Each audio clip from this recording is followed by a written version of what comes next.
Hey, friend. Hey, friend. Hey, friend. Welcome back to the Hey Friend podcast. Welcome, welcome. Yeah, been a rough weekend, but we are here. Why was it a rough weekend, Telvin? Well, in typical Telvin fashion, we celebrated my birthday, and let's just say a darty turned into a night party. I thought I was gonna stay in the light of day. We took it to the night, and I was a little more active than I should have been. Okay, first of all, I am not surprised that a darty turned into a night No. shindig. I started calling Absolutely. it naughty now because we're just naughty and it's nice, so it's naughty. The way So that you what- said should have been, I'm like, I didn't know there were expectations for you. Like, I thought it was just like, whatever comes, comes. I mean, I definitely went into the day with we're going out tonight, but I was also Right. secretly hoping no one would go out. But then when everyone said they were going out, I had to go out. How's your birthday weekend? It was good. It was a great weekend. Celebrated with my friends here. One of our good friends, couple, they actually hosted the party. So shout out to Matthew and Lauren for that hosting. It was a good party. Everyone came. We drank, of course, a lot excessively. Ate, talked crap like usual. But then the night came and we went out. And then we started bar hopping. And it started off as a nice, fun, chill night until they asked for, we went to a drag show. And they asked for who was celebrating something. And of course, the whole group started yelling him and pointed to me upstairs. Of course. I took it as, well, other people are going to have birthdays. They'll get on the dance floor. I won't be by myself. Plus, it's a free shot. No, I was solo dolo. Well, I'd like for you to break this down a little because for the listeners, we received a video over the weekend of you at a bar or club, wherever the hell you were. And I'd love for you to tell the listeners about that video. Well, it started off as an innocent, fun little, I'll roll my hips, do a little pop, pop, pop, It started off very innocent and G-rated. But then, y'all, I think the mascot days kicked in. I don't know. But somehow I just pictured myself back in the T-Roy suit, helmet on, no one knowing who I was, and I put on a show. I was pop locking and dropping. I hit a forward roll. They are trying to get me to do a split. I'm too old. I'm too out of shape. Those things are not going to happen. Also, my jeans are tight. I'm not ripping my jeans. Come on, Okay. man. You can pull a Tay. Tay don't care about where he is. Them jeans get ripped. I am still. I might be a little bit ratchet here and there, but I still got a little class to myself. And my underwear are not going to be shown at a bar. Well, I do think it's important for the listeners to know that if you don't know this about Telvin, the front somersault into a twerk is kind of Telvin's dance move that he's known for. That is what he's coming to the club prepared for.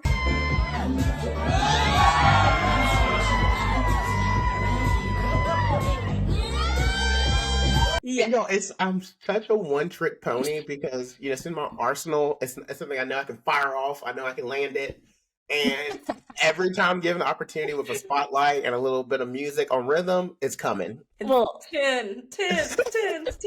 Even though this time I was very scared when I hit the roll, I was like, I'm not going to land this when I come back up. In my head, I was prepared to fall, but somehow my body muscle memory kicked in and I landed it.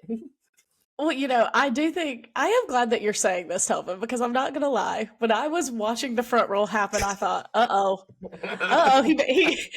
you gotta use them core muscles and get us back on 2 feet because I was like, I don't know which way this is gonna go. I was, I even landed lower than I normally do. I landed in the twerk, and I was like, I just gotta stay here now because if I go anywhere, I'm falling. Yeah, get low. Oh God. And then I tried to quit the routine. I was like, I'm done. And they're like, you can't stop until we tell you to stop. And I was like, She did tell you was gonna work for it, and I was like, damn, he working for real. I'm the only one who came out here. I'm the only one who had the balls to come out here. So you should be happy I participated. I loved how she said, you said I'm a virgin. She's like, girl, give me that thing. Give me that thing. I mean, I had the fan. I was like, look, I'm just entertaining myself up here right now. Difficult. I do have to go back to the split comment though, because I'm not gonna lie, Telvin, I've never seen you do a split. Oh, you won't ever see me do a split. Please don't. Please don't. Yeah, We okay, are I too will say, old. back in my young days, as a younger teen, I could do like the Michael Jackson split. You know, it's like a leg bend, side leg Oh, pull like out. the uh, Yeah, I could do uh. that. But you know, the way his body's set up now, mm-mm, Mm-mm. Look, mm-mm. we ain't got time to be taking 5 to 10 short-term disability days, No, so and also I don't owe anyone that, so I gave them the bare minimum of what I'm capable of doing with a little extra jazz to it. So that little well tequila shot was not worth more than what I gave. Not a will. It was disgusting. I felt like I cleaned my throat, not wet it. ugh. Oh So my after god. after the performance, what was next? Oh man, after the performance, we definitely some people went home because they were smart people, you know. Not you. No. No. I was on a high from the 4 roll. Ended up going to the after hours club, which was fun. I definitely did not expect to be there. Well, I should be. Should have went home. But no, went to the after hours club. It was kind of fun. We ended up also bopping into the cat bar. So something about to me though, having cats and liquor and music in the same venue just doesn't feel right. Because as someone who's not a cat fan, also highly allergic, this doesn't work. Well, I feel like somebody not a cat fan who's highly allergic probably shouldn't go to the cat bar, but True. sounds like you bopped in to see what it was about. But at 3 o'clock in the morning, after several shots, and I'm down to see what's going on. It's a curiosity, bit the cat. It came up on my For You page, so I was wondering how that cat bar is. I think when JC comes into town, we should do a cat bar night. I've heard of like cat cafes where you have your coffee and then the kittens are like available for adoption but I have never heard of like a cat club. Like this is a club Literally. with cats.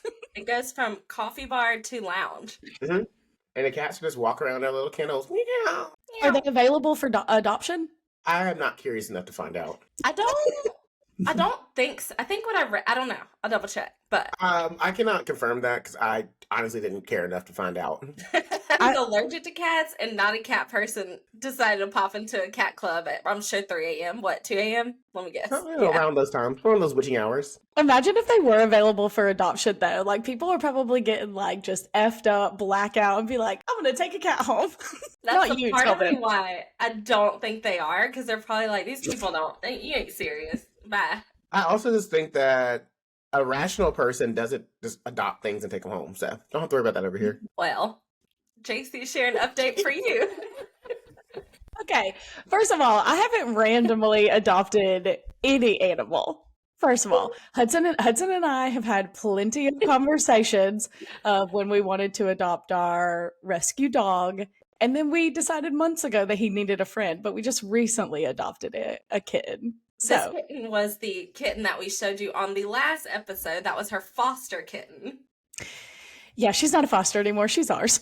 Yeah, you're a foster fail. We all know that now. For real, if you bring an animal to my house, just know that it's probably going to live here now.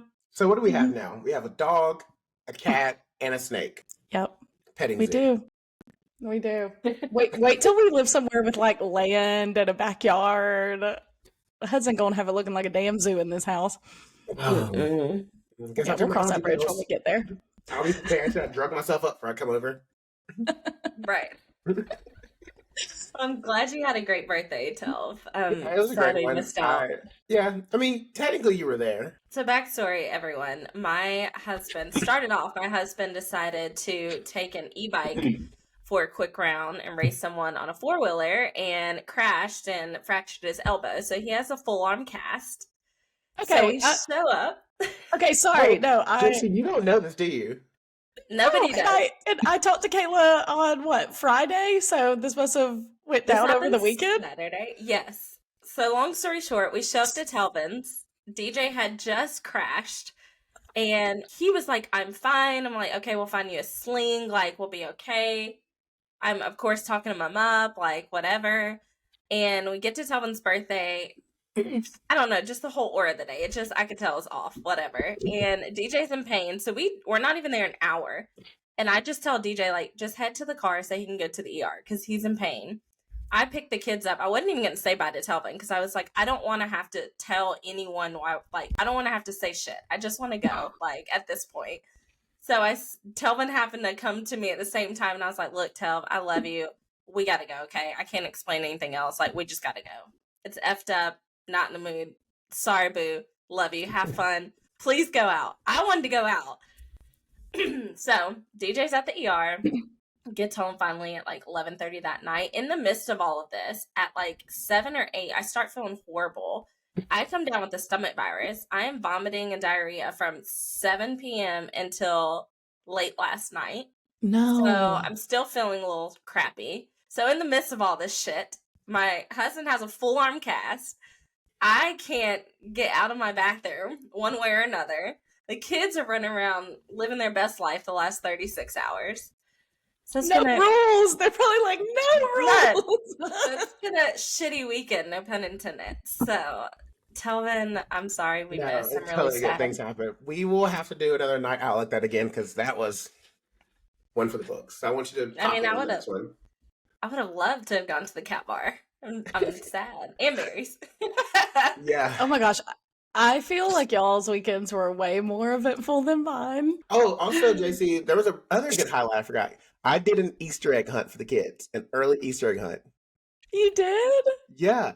When I was shopping for stuff for the party, I was like, man, I hate when kids come to parties, like adult parties, and they're forgotten about. So, of course, I try to include them. Plus, everyone has kids now, so they have to be part of the fun. No, I set up a full Easter egg hunt in the backyard with all the chocolates. And there was a money in the golden egg, and Prince found the money egg. Well, I was gonna ask. I was like, did you slip some money in one of the eggs? Yeah, I slipped some money in there. What kind of uncle am I if I don't? Oh, that's so sweet. It was fun. That's big money. That big money for them. Big money. And I'm not going to say I cheated, but Prince was the closest standing around for the golden egg, and I just happened to point and say, he just peeked around the corner, and there it was. Prince, we did not even get a minute away from the house when we left, and there was this lady standing on the side of the road with a sign that said that she was homeless and needed help, and he rolled down the window and was like, Mom, give her this $5, and I was like, you want to give her the money that you just got from your Easter egg hunt? He was like, she needs it more than I do, and I was just like, I can't wait to tell Telvin how sweet you are, because Uncle Telvin's going to say, you should have kept that for your toy. And you know that's what I'm thinking over here. I'm like low-key mad about it. I was like, I know what Telvin was going to say. But yeah, he gave it up. He was super sweet. You and DJ are raising some fine humans in this world. That just makes my heart so happy. So Prince definitely has a servant heart, for sure. Oh, yeah. And if Telvin was in the car, he would have definitely been like, give me that $5. Yeah. And I mean, to even prove that, when I was trying to get an Uber, late night trying to leave the club, this homeless man was trying to get money from me. And of course I'm ignoring him, trying to say no. Also, middle of the night, I'm trying to get you away from me. He yells at me, you don't know what it's like to be homeless. And I was like, you don't know what it's like not to have a job either. I'm poor too. There's a lot of similarities between us right now, but you don't even... I'm supposed to you right now. I can barely feed myself. What you talking about? You don't know my pockets. He ain't lying. Oh my God. Oh, well, I'm sad I wasn't there this weekend, but I'm glad you had a good birthday. And if you're listening to this episode on Apple or Spotify audio only, you should check out the YouTube version because we're actually going to play Telvin's dance moves from the club on our YouTube version. So you should go check that out. 1 out of 10. We need your score. I mean, I've done worse things on camera. I can handle this one. The emoji. That's also lady. Why are we going to Jacey and I got it right? I love her so much. That's one of my main emojis that I use for everything. Right. That's fitting. We both know. I do send a little disco guide. I'm telling everybody I'm about to go out and do a lot. That's my expect a lot. I like the disco guy too. Yeah. He's cute. I love it. Well, yes, we are celebrating International Women's Day, which is going to be March 8th this week. So we figured we'd take an episode, want to pay tribute to women, just kind of talk through women topics that we are still advocating for, still fighting for globally. So a little background to International Women's Day, which there were a lot of things I learned doing research up on this, but over the years, I know we've all been very passionate Jacey and I being women, Telvin, huge supporter of women, his sister's mother. So doing background on this, even being a woman, I learned a lot. Yeah, I'm excited to hear about the history because, I think I know like a base level, but I'm excited to hear what you've dug up and I'll probably learn something. Oh, for sure. So I'm going to definitely throw out a handful of dates, which I wasn't even aware of, which is crazy to think, even though we are where we are today in 2024, the amount of growth we've seen, we have to pay tribute to that. But there's still so much room for growth. Like, it's crazy, the stuff that I learned. So it started 1908. There were 15,000 people who marched through New York advocating for like women's rights, for shorter work hours, for better pay, voters' rights. I mean, even at that time, we weren't allowed to vote. Even women, there was a time that we couldn't even advocate for our own contracts. So you had to go through a male who could do your own contracts. We couldn't rent, we couldn't do anything on our own, right? So then 1910 came Clara Zetkin, who is the leader of the Women's Office for Social Democratic Party. And she was located in Germany, and she proposed that we celebrate a day that obviously like pressing forward with our demands, basically a call to action for women equality. And so that's where March 8th became like recognized as the official day. But in 1911, so that was a little, over 100 years ago, not long ago, though, was when the U.S. started observing the holiday. It is crazy when you think about it, when you start saying the years that are backed behind history. It really wasn't that long ago. And wait, you said it was 1911? 1911 was the day that the U.S. started observing the holiday. So wait, so they observed it before you even had the right to vote? Right.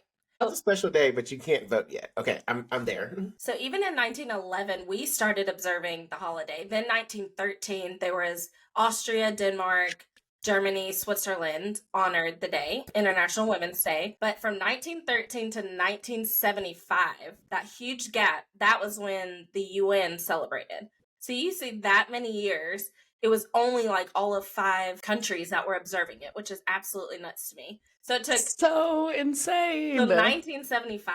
It's crazy. So even then, after 1975, basically they say it went dark until the internet came up. And that's when it like re-energized the reason in 2001. It re-energized what International Women's Day. Wow. It's crazy the break in between there and like the spread of it. Like nobody really talked about it because we didn't have a way to spread. But in 2001, when the internet took off, is when they pretty much said is like when people actually cared to start spreading the word of what it is. Wow. I know, it's crazy. And there's a lot of negatives about the internet and social media, and we all know that all too well. But it's times like this that, it's awesome that we have the internet and the resources to be able to continue to talk about topics and share things that are important to us. Absolutely. I think with the internet, even thinking about like MySpace times and all that back in our day, which, Gen Z and all them, they don't even know barely anything about that. But just knowing like what you could do in that time, I'd never thought about even like this topic, which obviously us being children then, like this topic was pushed really heavily in 2001, which I was only 11. But it's crazy, like how long it took. But like to the point you said, Telvin, you couldn't even vote. Women couldn't even vote then. And it was 1848, so even before that, where they passed the Women's Property Act. So that was the first time that women actually were not held to their husband's debt. They now can file lawsuits on their own behalf. They now can enter their own contracts. They now can collect rent, debt, all that. So receive an inheritance. But before that, they couldn't, which is crazy to me to think.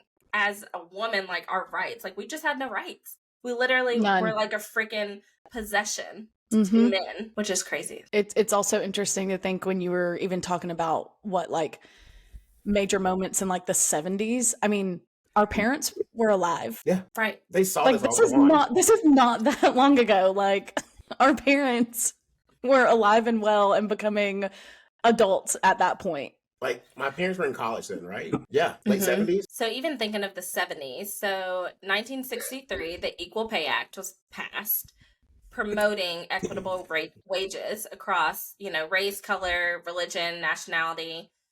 in sex. But then not until 1969, thinking about people representing, right, every race, every age, every sex, 1969, the first African American woman entered Congress. And her motto was unbought and unbossed, which I'm like, yes, I feel like that needs to be my motto from now on. Ooh, say it again. Unbought and unbossed. Ooh, Now I'm like, that just gave me chills. Right. When I read it, I was like, ooh, I like that motto. Hey, put that shit on my tombstone. Right. Right. But it's just, I mean, there's so many good facts in there, but I mean, amongst all of it, it's pretty much the whole initiative around International Women's Day is the fact that we need to honor like women's rights and build support for women's suffrage and, you know, universal equity. Absolutely. It is just weird when you put the years into perspective and like how much has changed, but also when you think about it, how slowly it actually has changed. Right. A lot. Because There's a huge gap still. And you know, we'll continue to go into our efforts and gender equity as we talk through this episode, but yeah, there's still a major gap. So as we talk about fun facts, I know that one of us in this crowd has had an encounter with an influential woman in modern history. And it kind of goes back to kind of how I look at some women sometimes, that even though as a whole women are underserved, the suffrage issues, there are a lot of women, especially when you watch their elections. I saw it a lot during the Trump times. He was a sexist, and the things that he was saying about grabbing women by their private parts. And you had these women who were rather vote for him than vote for other socialist candidates based on their mindset of they're still controlled by their husbands and that belief of women and how you're put in that box. And Jacey took it upon herself to advocate for women, and she was a little bit of a Twitter warrior and came for one. yeah, it's true. That is a fun fact about me. And before I tell you exactly what happened, Telvin, I think you make a good point, and which is something else I think important to highlight for International Women's Day is while the holiday is, you know, set, it's growing awareness. I think it's also a reality that there are also women who still don't fully advocate for women and women's rights. You know, I think, especially for people like Kayla, like you and I, you know, because we're women, you know, we are very much about gender equity, gender equality, all of those things. But we still have women in power who do not support that. And that's what Telvin is referring to. We call her Meemaw. Meemaw. We call her Meemaw, aka Alabama's governor, Miss Governor Ivy herself. I have gotten into like a low-key Twitter war with our governor. It was a few years ago. It was right when abortion rights in the state of Alabama were kind of up in the air, which obviously they've only gotten worse, unfortunately. I just felt very passionately against it. So I started tweeting Governor Ivy. I ended up getting blocked by Governor Ivy's Twitter account. So shout out to the state of Alabama. Yeah, first she blocked me, then I was unblocked. And a couple months later, she ended up doing like a live Q&A. And I was like, oh, this is gonna be fun. I was sitting there. I was literally sitting there waiting for the Q&A to happen. And this just goes to show another level of people trying to silence us because I was not allowed to participate in the Q&A. Somebody on Governor Ivy's team must have been waiting for me to tweet because the minute I would ask a question, it would be deleted from Twitter altogether. Painful. But I ended up submitting a letter as well.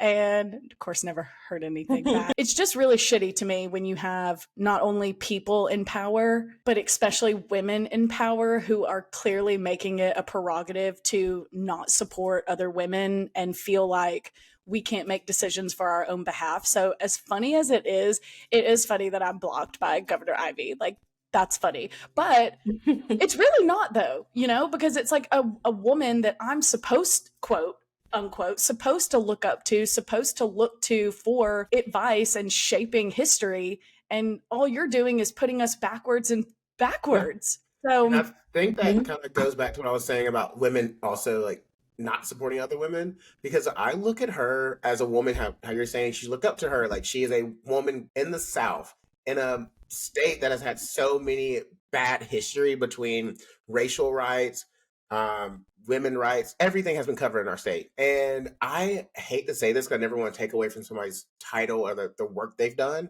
but she to me seems like a diversity hire. Like she is. Like they put her in place and now they're controlling her in the background. Like she really is just a puppet. I don't think it's a diversity hire though. As bad as it sounds though, I just feel like she's not one of the good guys. No. Like I know she's making those decisions, and look, we could go into this. I don't want to be sued for slander. I do think it's unfortunate that as much history has been changed and how we are evolving, and becoming more inclusive, and there's women all around the world, who are standing up for their rights, and to have someone like herself in place that is only trying to move us backwards. I just feel like it's very, very unfortunate, and like I said, it's funny that we went back and forth on Twitter, but that is funny. I mean, I'll admit that, but it is freaking funny. But it's the root of a bigger problem, the fact that I even have to go to Twitter to get a response from our state, where we're from, our state's governor, because of things that she is actively signing and going forward with things that are just not appropriate and just flat out wrong. It's a problem, and I think International Women's Day, I mean, it's such a nice holiday, and we've we've grown so much, and I'm so glad that these holidays are in existence for us to have a, discussion about it even today on the podcast. But there's still, like you said, Kayla, at the beginning, there's still so much work to be done. So much work. And I want to say too, with the work to be done, when we talk about someone like her that's in place, she's there. And you want a woman who's going to advocate, especially being a governor for a state. It gives more highlighting to the example of we need to vote better in our local elections. Because she's a woman that's in charge and has a great platform. But the stuff that she's signing and the legislation she's doing is underwriting things that we've worked years to do. And you have to be careful of who you vote for in those smaller positions that allow your voice to be heard up to the bigger people, because that's what's end up causing the issue. So we have to vote local. That will impact the bigger elections later. So people have to not sit it out. Take that hour and go vote and understand who you're voting for and what you believe in, not what your husband, your wife, your grandparents, your uncle, what they say or what they saw on Twitter or Reddit. No, go vote for what you believe in for yourself, and you don't even have to talk about it. I missed the days where we didn't talk about who we voted for because it was personal. It was not about society telling me who I need to vote for. And I think that's what is impacting us now. That's underwriting a lot of the work that women have done, even people of color have done. So we need to fix that moving forward. Even adding to that, like the political side, obviously, Kay Ivey fully agree with what Jacey is saying. I guess out of respect, I am supposed to say Governor Ivey. It just digs me in my heart. So I say Meemaw. However, the things that she has not done for women in the state and continues to do, which that'll be a topic we get on soon. That is very disappointing for me as a woman and trying to grow and build and climb a ladder. We cannot do that unless you have people in front of you that are pulling people up and allowing that growth, right? Like outside of Meemaw, one of the biggest things for women in history that has happened, regardless of what side you sit on, was when Vice President Kamala Harris was sworn in to be the first woman, the first Black female, the first South Asian American to be elected in her position. No matter what position you sit on, we didn't even have these rights at all less than 100 years ago. So those are people that are growing, that are wanting to help and put women in position. And those are people who we will only get there because of women like Vice President Harris. Hopefully we'll continue empowering women, right? But people like Meemaw, hopefully when she steps out of that role, somebody will come in from our generation, if not, God forbid, the generation before us, who they just need to move out the way and let people come in who are actually going to continue encouraging and empowering women. 100%. 100%. I always try to look at, I'm definitely a feminist. I support other women. I want to lift other women up. But I think Governor Ivey is a good example in this for me personally and what I believe in. I also don't believe that your gender should be the sole reason that you're in a political position. So I'm personally, for me, I know people who will vote just because they're a woman or just because, they're a Black woman, a Black man, a white man anybody has their preferences, but I'm not going to go and vote for a white woman, a Black woman, an Asian woman, just because she's a woman. I think it's important that you have to look. I think Governor Ivey is a great example of this, that yeah, we share similar anatomy, you know, but I don't believe in what you believe in and what you're doing politically. So I don't care if you have a vagina over a penis. Like, I would never vote for her. Right. Mm-hmm. Well, that's why when we talk about DEI, it's important, even though others don't believe it's important. It's because there has to be representation. One, for us even to see it, right? Like Simone Biles, like for Black kids to see that she is in that position are actually going to feel, oh, that's actually something I can do, I can accomplish. But when you don't see it, you don't think that's even an option unless you see that representation. Yeah. So thankfully, however you believe, Kamala Harris hopefully will empower other women to step into politics and be able to fight for women's rights. It's just important, like representation. I've heard multiple times it's such a hard conversation. I'll be honest, a lot of people from back home in Alabama, I've heard, they don't believe representation is important, and that's BS. When we talk about things like this, it is very important to highlight the DEI side of it, because when I look at what's going on in Florida right now, they're basically erasing it. And the whole University of Florida removing a whole department that is specialized in that diversity and inclusion. And people just look at it as a black issue, like it's serving the Black community, and it's not. It is serving all minority groups, Asian, Island Pacificer, Indian, whatever, Native American, everyone served there, and women are covered in that. And when you remove a department like that, it takes away someone's voice, because now that person that was speaking and helping move legislation and helping opportunities move within an organization, that being white is very hurtful to society. And even goes to affirmative action. It also affects women too. And people just thought it was this, oh, Black people can't go to Harvard now. That's not what it is. It's now women who are also considered a minority are having issues getting into these Ivy League schools or bigger state schools because they have no one fighting for them. So we have to look at it more as a whole thing than just as one subset. And even going to corporate America, which we all work in, affirmative action is a part of corporate America. It helps women get into jobs. It helps people of color get into jobs. And if you take that away, who's to say now we're not going to be ran top heavy again by the boys club? And that's not okay. That's what we're trying to change. And they're setting us back another 100 years. Right. Yeah. It's like we said, when it comes down to the representation, people who I really challenge you when you say representation doesn't necessarily matter, it does. Mm-hmm. And I guarantee you can, if you interview majority of these people who are people of color that have stepped in, including women, have stepped into positions of anything that they've accomplished, ask them why they are there. What encouraged them? Who was their inspiration? I guarantee you it's somebody of the same sex, typically, who's done it before and made them see that, oh, that's actually an option. I can do that. Mm-hmm. Like that's an opportunity for me. So it is important. So yeah, 100%. It reminds me. I mean, it was like the new Ariel movie. You had beautiful little Black girls looking at the screen in awe because it was the first time. I mean, we're talking like young, 5 years old, 6 years old, that are looking at this princess, for the first time, being like, wow, they look like me. I get chills when I say it because it's just so incredible. And just, no matter how small of, a character of a Disney movie to, like you said, Kayla, like walking, the corporate ladder and smashing these glass ceilings, is that representation always matters, and it always will matter. Mm-hmm. Mm-hmm. And I will say, me coming here to Atlanta and working inside the corporate America, was so excited moving here and starting to work. I mean, my first director was a woman, and I did not see that in Alabama. Outside the education department and the government, which people have the ladder they naturally work through, I did not see women running organizations and women being a team representative. And it was very awesome for me to come into a community here that women are educated, women are successful, voices are heard. And it's very important for me to keep that around me, because I don't want to always work for a man or work for someone who looks like me. I want someone who brings different thoughts, brings more passion, because I love women sometimes get a bad name of being, I hate to use the term, like bitchy in the workplace, but why are they called a bitch but a man's called successful? Why can't she not just be smart, educated, and just as vocal as a man and not called a bitch? And I hate that.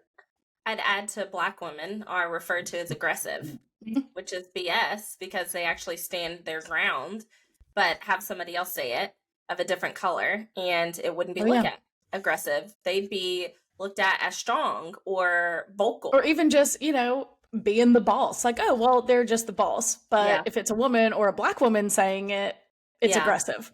Well, kind of to add to what Jacey and Telvin said, I've worked for a female boss who was not a woman's woman. And it was absolutely like, I vowed to myself after I left that job, I will never work for another woman in position that does not empower other women. It was not it just basically went back to the person that I am and who I want to be as a leader one day. And that's something I was going to share as far as like professional women, like who influence us and the women in our life. Like that is something I want to continue working for women. I've since then only had one male manager. He was great, but it is so disappointing to have a woman you work for that is not about women, that doesn't support you, even that's is a mother and doesn't support you as a working mother. It's very discouraging. So I've vowed since then, I will not work for a manager that doesn't support my growth or support me as a woman in the workplace, period. Yeah. And also, I feel like there should be protection, because you know what we don't really do? Talking about women and their sex lives in the workplace. I mean, I don't believe sex should happen in the workplace, period. But somehow when men have work scandals where they have like a secretary or they slept with whoever, it's almost rewarded and not talked about, and they're not put on display. But then I look at stuff that's happening with like Fannie Willis right now, the DA of Atlanta. Why is her sex life on national television? If it was a man, it would not be talked about the same way. Because even if you look at men of history that's going through this, they highlight it, they move on, and they just like wipe it under the rug. They never go into detail. They don't ask about money exchange. They don't ask about trips. It's very disgusting to have a woman have to sit basically on trial in front of the whole nation and talk about her life and explain that her emotions got in the way that caused all of this. That is very unfair. And I think that's just disgusting that y'all don't have that same protection. Oh, yeah. Props to you bring that up, because I love her and I love how she's standing her ground, period. She has ate every single one of them attorneys up, and thank God for her having a judge that actually is standing up for like what's right. Like, I don't care what your feelings are, bring the law to the table. Other than that, like, chill out. Yeah. But you let a man go have sex with their secretary, they're rewarded, they move on, they get a divorce. Women, y'all have to sit on trial. That is absolutely crazy to me. Granted, it's not her secretary, but still. Right. Well, it's no different when you go to even like award shows, whether it's, pop culture or political. It is time and time again that women are being asked, what are they wearing, their makeup, not about the awards that they're up for, not about the accolades that they've spent their career building. It's tell us what you're wearing, Yeah. It always happens. Okay. And also to that too, I watched the Selena and Yolanda documentary the other day. And granted, she shouldn't have killed the girl, right? We all know that. She killed the girl. But I don't like now rewatching that all within the 90s when that whole was going down, all the tabloids had to say that it was a lesbian relationship, that they must have been sleeping together. They sexualized it in a way, because there's no way this older lady should kill this pretty young girl unless she was sleeping with her. Why is that always a narrative of women? It's always about sex. Yeah. Why can't this be a hate crime or whatever it could be, just like a man killed a man? We don't talk about them being gay lovers, but you kill each other, you're lesbian lovers somehow. So just to add to that, Telvin, what you said is, I feel that we are women, majority of the time, it's just sexualized with almost everything we do. So, and it sucks. It really sucks that our bodies were not made to sit here and just be like put on a platform of like constantly everything that we do is sexualized toward it. What we wear, what we say, what we look like, anything that we post, it's all looked at in even just Kayla, even how we look at other people can be sexualized. Yeah. Well, there's a lot to go into that. Also, but if you don't have enough on, if you don't like cover up properly, or like if I can see your nipples, it's a problem. I don't understand, because what's the difference of going to the beach or pool and seeing a guy's nipples and not seeing a girl's nipples? A nipple's a nipple. What's crazy is we used to walk around naked. Like the whole world did. So going to breastfeeding, like I obviously am very passionate about with both my boys, like we used to walk around with literally no bra breastfeeding, like naked, and people make a big deal out of it now. It's like, when did that change? I don't understand. But to each his own. I don't want to live back in that time anymore. Yeah, I don't either. It's just like, I don't know. I can go into the whole sexual assault and they say, oh, she asked for it because how she dressed. What is that to even Yeah. say? I mean, that's once again downplaying women as a person and just putting them as an object, which is not fair. Mm-hmm. Well, I Yeah. think the unfortunate thing, especially in the world we live in today, I do feel like more and more people are coming to the realization that it's not women who are sexualizing themselves, it's others that are sexualizing us. But again, I wouldn't say it's just men, going back to even Governor Ivy, like political women, these very, very conservative political women that are Mm-hmm. on the Supreme Court, your mayor, whatever it is, that they are still living in a time where they're allowing that to happen and think it's okay. So adding to the fun facts, back to besides Jacey getting in a Twitter war with me all, one fact I did run across is that I bet y'all wouldn't even know is high heels were originally created for men. So the first high heel, I'm not shocked by that at all. they Long heels, red bottom. bottom. Red bottom. I mean, men were wearing Yeah. corsets before women were, so So the first high heels were made for Persian soldiers back in the 10th century. And the reason why is because they would hook onto the horses' stirrups easier for them to ride horses during, the wars and all the great things that happened back then. But that's why heels were naturally made the way that they were. And then women did not start wearing heels until the 17th century. Wow. Yeah. So when anybody got something to say about the little kitten heel on the bottom, then you can say they were originally made for men in the first place. Man, I hate some kitten heels and click clackers. You do hate a kitten heel. I just feel like they are a cop out. If you're gonna put a heel on, put a heel on. Don't be click clacking around behind me. Like you can barely walk, they flapping. Put a heel on, strap that bad boy in, and run. Come on. You have always felt an extreme type of way about some kitten heels. Boom. I found some cute I'm for quitters. No. Oh my gosh. All right, so I want to jump to a little bit about the women in our life. So, do either of y'all want to share, who is someone, whether personal or professional, that you think has been an influential woman in your own life? Yeah, I would have to really just kind of shout out both my sisters. I think they're very influential in kind of how they've taught me how to treat women, especially like in our generation. I mean, my mother obviously being like the basis of all of that because she taught them and also passed that down to me as well too. But having two strong sisters that are accomplished between education and workplace, I feel a certain type of love for them that I really cannot explain because it's something that I even look up to because how they have to navigate things that we talk about earlier around workplace situations and being a strong woman and also being able to run a team and have this platform that they have within their organizations. It is something that I've watched them do and so gracefully and watched them like grow into themselves that I consider them influential people I know because I mean they're beauty and brains, and I have to give them credit where it's due. So I really do appreciate them and what they give me in life, as far as my outlook on things and things that we're able to talk about and help me understand. So those two, very important, and I'm very proud of all the work they've done. That's awesome. Telvin's really a triplet. If nobody knows, him and his sister all look alike. Them dudes are strong. None of them are aging for as long as I've known them. I know, right? Kelly's the oldest and she looks younger than me. I'm like, what is happening here? It's like we're aging in reverse now, which, I mean, thanks mom and dad for those genes. Like, don't So cry. my mom was influential for them good ass genes. Right. I know that's right. What about you, Kayla? Definitely around the same sense. My mom is just the solid like foundation of our family from her strength. I mean, it's so funny because people know the world. If people were to describe my mom, they would definitely describe her as like strong, giving. She's definitely servant heart woman. She spent 20 years in the military. And so from that foundation to just serving others, like she, in my opinion, I say she's an angel. But the side people also probably don't see is she is a fire redhead. So she just doesn't take shit from anyone. And, she will pretty much give you the shirt off her back. She will go to the end and beyond for people. but she's also a very strong woman.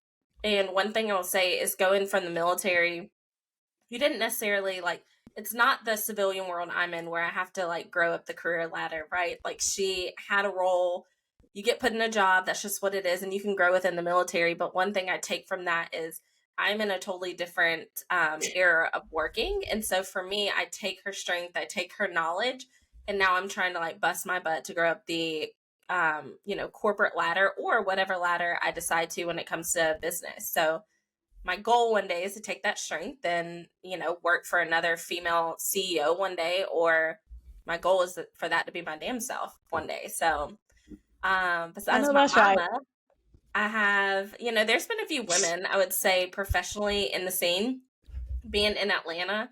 One name that is very well known is obviously Sarah Blakely, for the creator of Spanx. But just her background and knowing that she started from like nothing and created this $1 billion company off of a product that only women were wearing, but men were wearing hosiery too, but for women, right?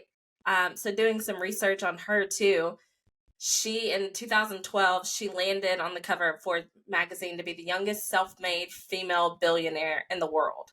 And so when she tried to create Spanx, there were literally like barely any women in the industry that were creating hosiery. Men were creating it for products that they weren't even using, which is freaking crazy. It was just for the money for them. Oh, Yeah. So she got turned down by a lot of people, but she's one that I look up to as well, just creating like her billionaire status from nothing to what she is.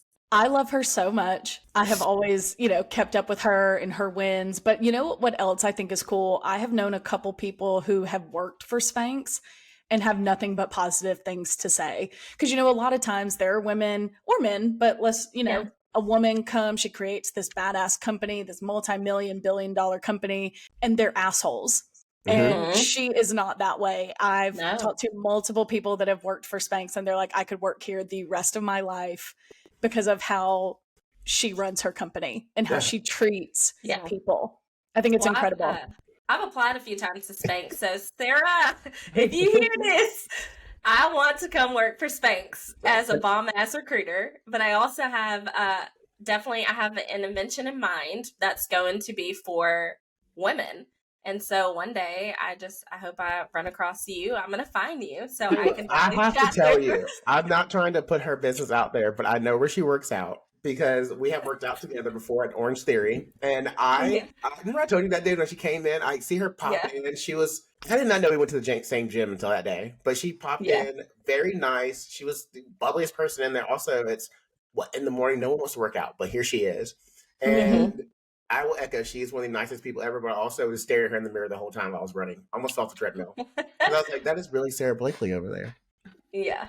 Well, she's such a bad bitch. So I'll give you the location to go to, and I just don't want to say it on the podcast. Right. I ain't gonna stalk you, girl, but I'm gonna definitely put in my app for your foundation when that comes.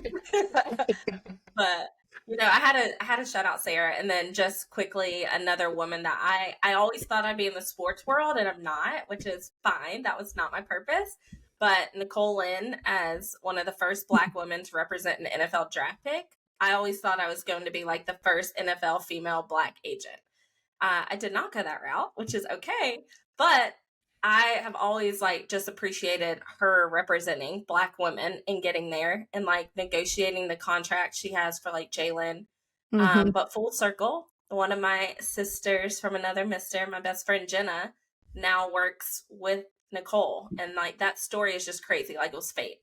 But so somebody awesome. as awesome as Jenna, another female in my life that's phenomenal. Working with Nicole, I just have to give shout out to that, and another Black woman that's there, that had she not gotten there, I wouldn't even know there wouldn't have been an opportunity, right? Oh yeah. Well, I think it goes back to what we said at the very, very beginning of why representation matters. That's awesome. All right, Jacey, what about you? Yeah, I have two, personal and professional. Personal would definitely be my mom. If you know my mom, to know her is to love her, truly. That's my bestie girl. But, she instilled in me at a very, very young age being yourself, being nobody but yourself, wearing what you want to wear, speaking your truth. And, if you know my mom, I get my kind of like lively, like sunshine and rainbow sense of life from her. And, while I'm not naive to the realities of there are like terrible things that happen in the world, but she is definitely, I think, the reason why I have such a positive outlook on life. She's always the person that's telling me like, hey, do what you can do. There are other things out of your control. And she's helped me, kind of learn to roll with the punches and say what you want to say, say it with your whole chest, be yourself. And there's just certain things out of your control. So definitely personally, I talk to my mom every single day. She would be one of the top most influential women in my life personally. And then I think professionally, a couple of my coaches growing up, my gymnastics coach, TJ, gosh, I haven't talked to her in a very, very long time, but she was the person, now that I've looked back and, was kind of prepping for this episode a little bit. I think she instilled like the sense of hard work, the sense of why structure is needed at times, really advocating for myself and pushing myself to the limit. I think in a physical sense that started at a very early age. But I think recently, it would probably be the owner of my agency now, Teresa. She is also my future mother-in-law. So definitely influential in multiple areas, but she was the first woman that I've worked for in like a professional sense. I've had like a couple odd end jobs where there was a woman in charge, but like in the corporate world, and she's just a boss. She has confidence about herself. She shatters glass ceilings on the freaking regular. And I knew the minute I met her that I was like, I'm going to listen to every single thing she says and be a freaking sponge. Yeah. And I have just learned so much from her, personally and professionally, but I would say definitely professionally in the sense that she doesn't take shit. She is assertive, but also kind.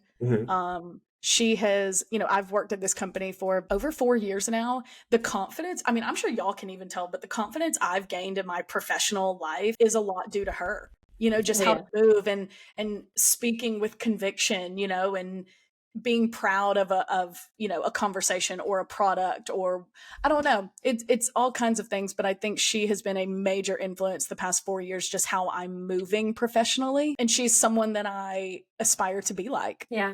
For sure. It was fate. The backstory of Jacey being in this role at this company, I'm telling you, and I believe you're supposed to be in the right place at the right time. It will always happen. Has her future husband from this job. So we're going to have to tell that story another day, but yes, we have to break it down. Yeah, we'll have to save that for another episode. But yeah, I mean, I think a walking conviction of like, you end up where you're supposed to end up. For sure. Without question. I'm excited about like listening to all of us speak about the influential women in our lives, like our common thread, our mothers, awesome women. Because I mean, we all individually each know each other's mothers, so we can all echo they're awesome people. And I mean, we have been impacted by a subset of just women that they kind of go unnoticed, but they're just awesome people, and they are way more impactful and meaningful than people really ever realize. And they've done work individually on their own that heck we might not even fully know, but they're just people that you have to love and appreciate and just know that they molded us into who we are today. I guess to end our episode, I'm glad we talked about all of this. I think we as women and as a society are making great strides towards the future. But I do think, going back to even just the history, Kayla, that you shared with us, is that it's very obvious while we're making strides that the work is not done, and it's probably not going to be done for a while. So just to continue, we hope whoever's listening on International Women's Day that you are celebrating either yourself or other women in your life. Give someone a call that you haven't talked to in a while. Shoot a text telling them they're freaking killing it, because not to be biased, but I do think women make the world go round. And yeah, I'm happy, that we could come together, talk about all of this stuff that again is relevant, meaningful, but still a lot of work to be done. We're not finished as a society. That's for sure. Anyone out there that wants us to jump in and help with the efforts, I mean, I'm down to throw in my little hand. Little hand. Businesses we should know about, small businesses we should know about that you support, whether it's local on a world view, Mhm. let us know. Let us know in the comments. I think I can say us three collectively, we're always looking for other ways to support women making strides in the world. So Send me your shop. I'll do some small business shopping. thank you for listening. Be sure to follow the Hey Friend podcast on Instagram, TikTok, YouTube. Our handle is the same everywhere at Hey Friend Podcast. We drop episodes weekly. So thank you for joining us on International Women's Day. Bye, friends. Bye, friends. Bye, friends.